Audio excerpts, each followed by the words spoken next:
When you're looking at neighborhoods, some of the things that you want to think about are things that are important to you. What's important to your life and how you live? Is the ease of access and parking important? Parking right now is a critical factor for me. I need to be able to park 4 cars right where I'm at. I've got two. My sons are driving now, so I need parking. A lot of places that I like, the parking doesn't work. The driveway's not set up. So parking is a big driver for me. I want a garage for at least one of the cars and then to be able to park the other ones around fairly easily or safely. Is it easy to get access to the neighborhood? Ease of access, I'll explain that a little bit more what I mean there. Is it easy to get where you're trying to go routinely from that neighborhood?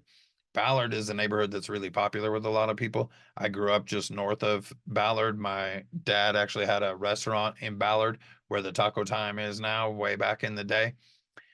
My grandma had an apartment building in Ballard for forever. I spent a lot of time in Ballard.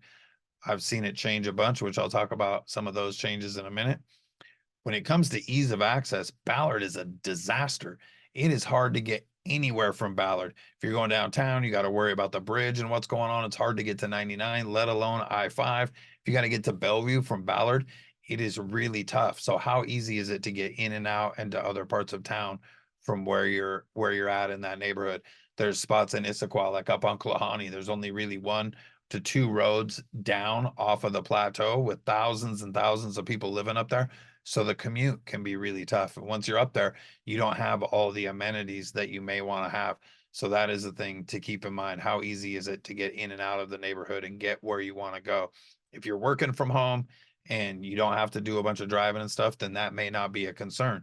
But that's a key thing to think about. What does that look like to really try to get somewhere all the time?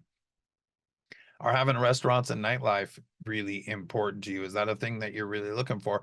And if it is, do you need them right now, or could you wait a minute, like a year or two to get some of that?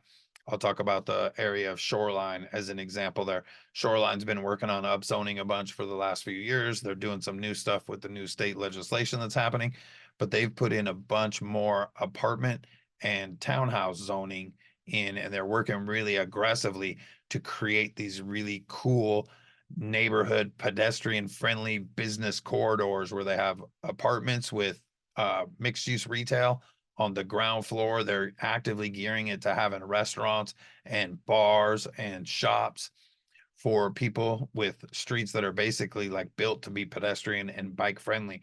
Those projects are just coming out of the ground, but in 2, 3 years, those neighborhoods are going to be really cool. If that's a thing that you're looking for, that's like hyper walkable, really cool feel, easy to get in and out of, and close to light rail. If that's a thing that you're looking for, Shoreline could be a great destination for you for the next couple of years, where it's not really popping right now like Capitol Hill or Fremont or some of the other areas, but it could be a great opportunity to get in a little bit ahead of the curve and be able to take advantage of that. If you want to stay away from restaurants and nightlife and the additional noise and occasional police cars and things that come with that, that's an important thing to think about if you want to stay away from that kind of stuff. Access to the mountains or golf. These are based on my preferences, right? I want to be able to get to the mountains to go snowboarding or go do some hiking. I like to be close to golf courses. There's some spots in the city where it's just a little bit tougher to get to golf courses than other spots, or there's nothing close by or convenient. So when I'm picking areas, those are things that are important to me. Would I make sacrifices? I mentioned I'm looking for some acreage. I understand I'm going to lose some convenience for that, but I might want to find some property out more North Bend or out by Monroe where it's easier to get to Stevens Pass, or down by Enumclaw where I could get up to Crystal pretty easy. I would lose some amenity, but I would gain things based on other things that are priority for me. Down by Enumclaw, I could get to Rainier easier. I could get to Crystal easier. So I'd have a longer commute, but I can get some good property and get access to the other things that I want to do. If I'm staying in the city for a couple more years, my sons are wrapping up school and that stuff, then if I'm looking at a live-in flip situation for my next place before I get the property, I may look at something on Beacon Hill or West Seattle, two of my favorite golf courses around, or out in North Seattle where I grew up out by Jackson Park. And then I'm close to a golf course that I like, and that brings some quality to my life that I like to have. Do you want to be by the beaches or water? Is that important to you? A lot of people like to be able to go take in the sunset or get out on the lake for skiing or fishing or that. What are those kind of things that are important to you? Do you need big yards and sidewalks, or do you hate yard work and you want something that's a smaller lot, like a planned unit development in a big master community, or a townhouse kind of site, or even a condominium? Grocery stores. This one always trips people out when I talk about grocery stores, because they're like, what do you mean? What are you talking about grocery stores? Like, they're everywhere, but they're actually not.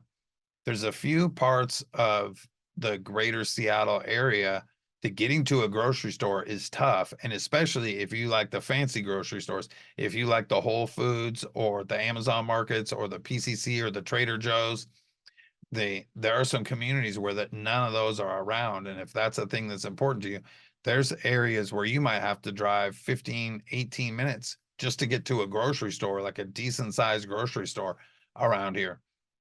So if grocery stores or other amenities, shopping malls, whatever it may be, are important to you, that's a thing that you really want to take into account, and maybe spend some time on Google Maps and put in some neighborhoods or some areas and then search for grocery stores or hospitals, whatever kind of things that are important to you. I know a lot of people have been moving around to get close to, as the boomer generation, the silver tsunami as they call it, as they're transitioning and making some moves. Oftentimes they want to be close to care centers or close to their families. So what are the things that are important to you in your search, and then adding those and ranking them in level of importance?